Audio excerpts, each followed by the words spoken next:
Hey guys, Marissa from MW Astrology, and this is tomorrow morning's new moon in Aquarius, which interestingly coincides with the Lunar New Year, and we are entering the year of the wood snake.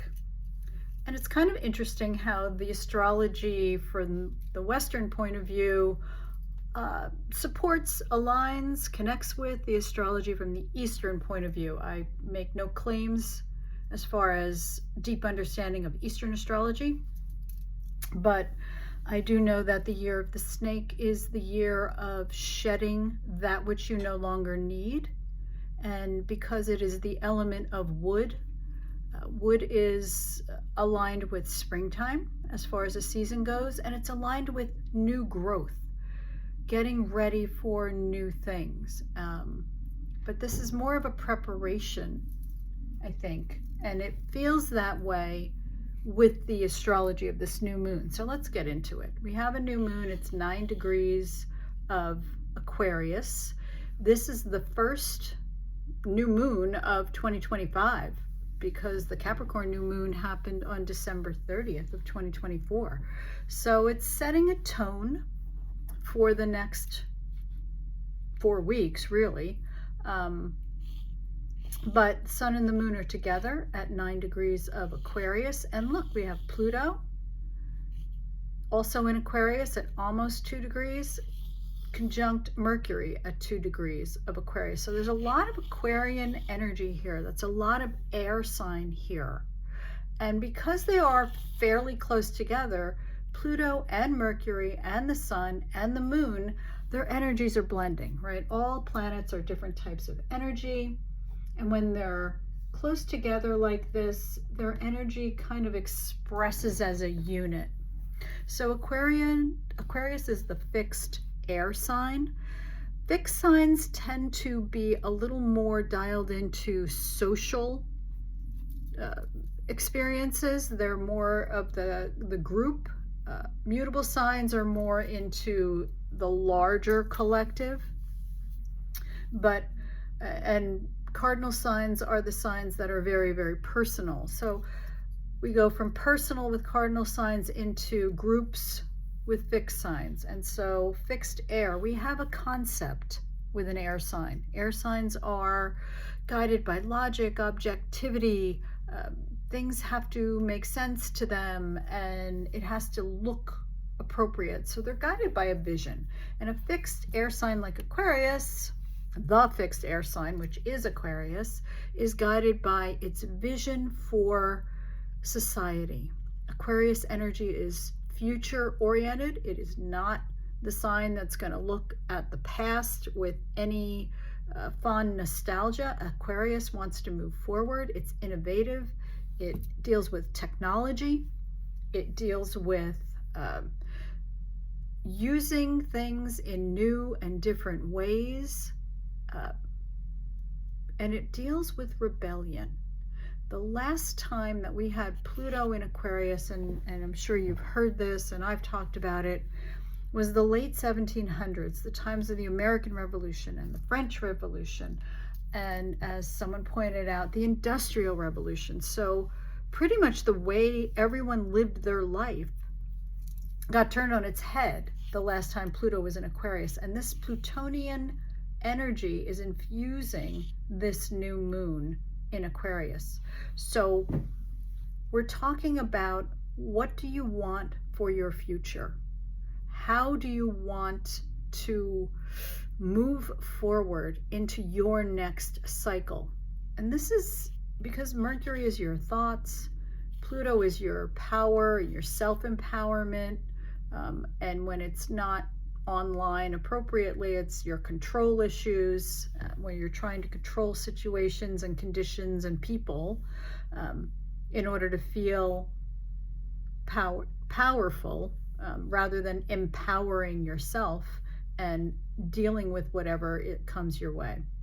But the Sun and the Moon here are adding an element of consciousness. The Sun adds its light to everything that it comes into contact with. So things are coming up for you. So let's spend a little time thinking about what do you want your future to look like, and what are you speaking as far as your stories? Is it aligned with your future vision? Because Aquarius needs a vision. And in Aquarius times, it's about freedom from restriction. It's about stepping into your own authentic expression, unique, innovative, not being held back by limits, showing up for yourself. Aquarius is also dealing with groups that you belong to, particularly groups that are focused on a mutual goal or a specific purpose. And so it's a time to look at your friends, your relationships with colleagues. Are they supportive of who you are, or do you have to edit yourself? Do you have to hold yourself back? Are you comfortable with the values of the collective? Or is it time to stand in your own power and authentically express, Mercury, what you believe, feel, want, right? Because those are all themes for this Aquarius new moon, right? And new moons, we start things. And kind of dialing back into the year of the wood snake, you know, what aspects of yourself or your old persona need to be shed, the way the snake sheds its skin that it's outgrown. So that's kind of a theme that's weaving through this new moon. This new moon is making a really nice trine, which is a very easy, flowy aspect to Jupiter. This thing that looks like a 4 is Jupiter in Gemini. Jupiter's been moving through Gemini, and Jupiter brings more up. Jupiter encourages us to expand, to grow. So in Gemini, Jupiter is encouraging us to explore different social groups. You know, Gemini likes to socialize, and Gemini likes to share information and share ideas.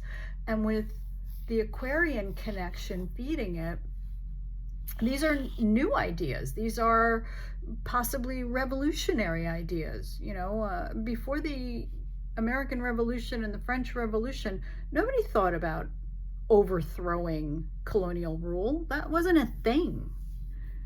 But all of a sudden it became very apparent that in order to really express individuality, and that became important, you had to move beyond where you were. You had to move beyond the accepted and the comfortable. Right? So Jupiter's saying, hey, can we expand the social group? Can we expand the conversation? Can we be curious? Gemini is a curious sign. It wants to know about different things. It wants to have that conversation. So can you suspend the judgment? And can you be open to finding common ground in areas that perhaps you would not have thought of looking? Mars is still retrograde in Cancer, and it will be until towards the end of February. So self-care is a really important thing. Mars is your physical energy. Cancer is how you nurture and take care of yourself, how you create a home base, a sanctuary, a sacred space. So that is still a theme, right? As you move out into the world, as you step into your authentic expression of yourself, as you perhaps expand the types of people that you're hanging out with, it is also important to maintain your boundaries, to maintain your self-care practices, and to make sure that you are nurturing yourself and creating a safe and sacred space for you to come home to. This is a really big, important concept right now. And like I said, it will be retrograde in Cancer until the end of February, and then it will stay in Cancer as it moves forward in forward motion. So the practices that you develop and the attitudes that you practice or ascribe to as far as taking care of yourself when it goes direct, that's when you start to apply them in earnest. So a lot going on. Consider what you want, because at the end of the day, you're creating your future with every choice that you make. And if you're looking in the rear view, if you're ruminating on the past, if you're hanging on to old patterns of behavior, you're not creating your future. You're just reliving your past in the now. So there's a lot of power here. As always, I appreciate your time. I appreciate all the comments, any likes, any shares. Please feel free to subscribe to the written posts on my website, mwastrology.com. Also, I'm on Substack, so you can get written posts delivered directly to your email. This will also be uploaded to YouTube by the end of the week. So until then, take really good care of yourselves. Bye.